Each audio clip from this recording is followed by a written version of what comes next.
Right message, right communication, country inside. देश भर से रामनवमी के अवसर पर जो तस्वीरें देखने को मिली हैं, इसमें पत्थरबाजी की घटना हुई है, आगजनी हुई है, उन तस्वीरों से जो देश का माहौल बन रहा है वो वाकई में चिंता करने वाला। सोचना होगा और देश विरोधी ताकतों को हटाने के लिए ताकतें दोबारा न पनपे, अनुष्ठान के अवसर पर ऐसी घटनाओं की पुनरावृत्ति न हो। नमस्कार, आप देख रहे हैं कंट्री इनसाइड न्यूज। देश भर से रामनवमी के अवसर पर जो तस्वीरें सामने आई हैं, चाहे वो उपद्रव की हो, चाहे वो पत्थरबाजी की हो, चाहे वो आगजनी की है, वाकई में वो देश को हैरान करने वाली है कि कैसे एक धार्मिक यात्रा के दौरान पत्थरबाजी की घटना हो जाती है, पुलिस मौजूद रहती है, आखिर इतने पत्थर कैसे इकट्ठे हो जाते हैं और क्या ये प्री प्लान्ड होता है कि किसी भी शोभा यात्रा के ऊपर इस तरह से पत्थरबाजी होगी, उसके बाद दंगे होंगे, उसके बाद उपद्रव होगा और पुलिस बाद में कहेगी कि हम जांच कर रहे हैं। आपको बता दें, रामनवमी कल थी। रामनवमी के अवसर पर जो शोभा यात्रा निकाली जाती है उसमें गुजरात, झारखंड, पश्चिम बंगाल, राजस्थान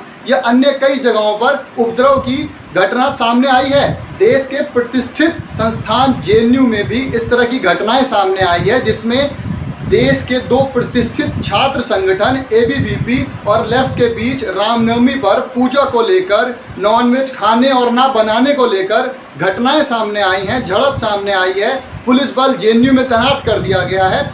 आखिरकार ये देश में रामनवमी के अवसर पर हो क्या रहा है, आपको सिलसिलेवार बताते हैं कि आखिरकार गुजरात से लेकर बंगाल तक में अलग अलग घटनाओं में क्या हुआ और क्यों हुआ।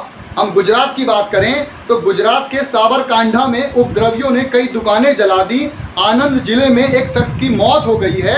इलाके में भारी पुलिस बल तैनात कर दिया गया है। गुजरात के साबरकांठा के हिम्मतनगर में जब ये जुलूस निकल रहा था, विश्व हिंदू परिषद ने रामनवमी के अवसर पर शोभा यात्रा निकाली थी। उसके बाद भारी हंगामा हुआ, सड़क पर कई गाड़ियों को फूंक दिया गया, दुकानों में आग लगा दी गई।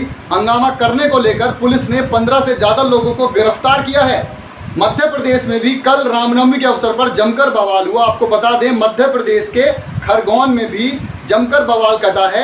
शहर में आगजनी हुई है जिसमें कई घरों को आग लगा दी गई है, जलकर खाक हो गए हैं घर। बताया जा रहा है कि रामनवमी के अवसर पर जुलूस शुरू ही हुआ था कि उपद्रवियों ने डीजे बंद करने की बात कही, जिसको लेकर दोनों पक्षों में बहस हुई और बहस बवाल में कन्वर्ट हो गई। उपद्रवियों ने जुलूस पर पत्थर फेंके हैं, पत्थरबाजी की घटना सामने आई है।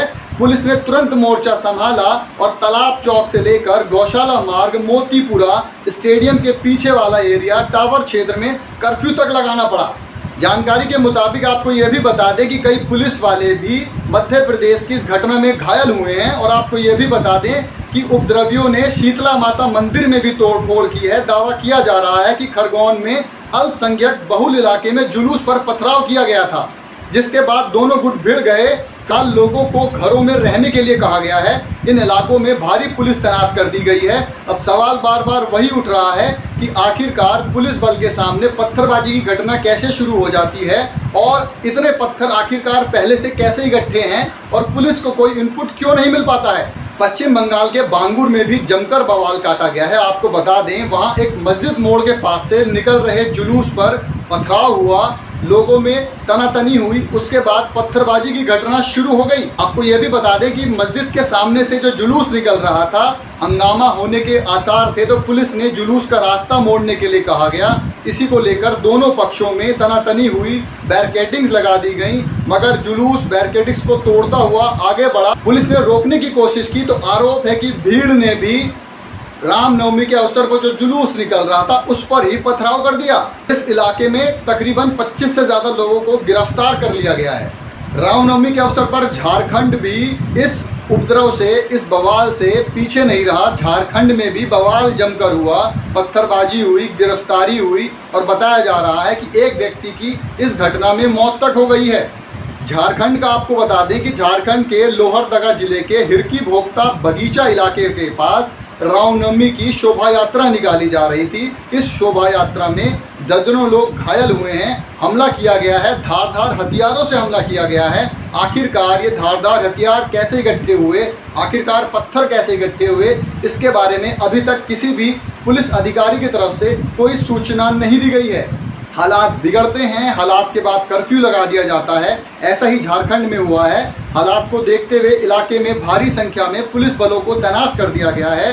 रामनवमी की शोभा यात्रा जो निकल रही थी, कब्रिस्तान के पास से निकल रही थी, तभी दूसरे समुदाय के कुछ लोगों ने नारेबाजी नहीं करने के लिए कहा गया, लेकिन जब तक कोई कुछ समझ पाता, शोभा यात्रा में शामिल लोगों पर पथराव शुरू हो जाता है, जिसमें तमाम लोग घायल हो जाते हैं। बड़ा सवाल यह है कि जब भी कोई जुलूस या शोभा यात्रा निकाली जाती है, उसके साथ पुलिस बल या सुरक्षा की दृष्टि से पुलिस तो चलती ही है, आखिरकार पुलिस के सामने पत्थरबाजी की ये घटना कैसे हो जाती है और उपद्रवियों के हौसले इतने बुलंद कैसे होते हैं कि पुलिस और बल के सामने वो पत्थरबाजी या धारदार हथियार लेकर हमला कर देते हैं।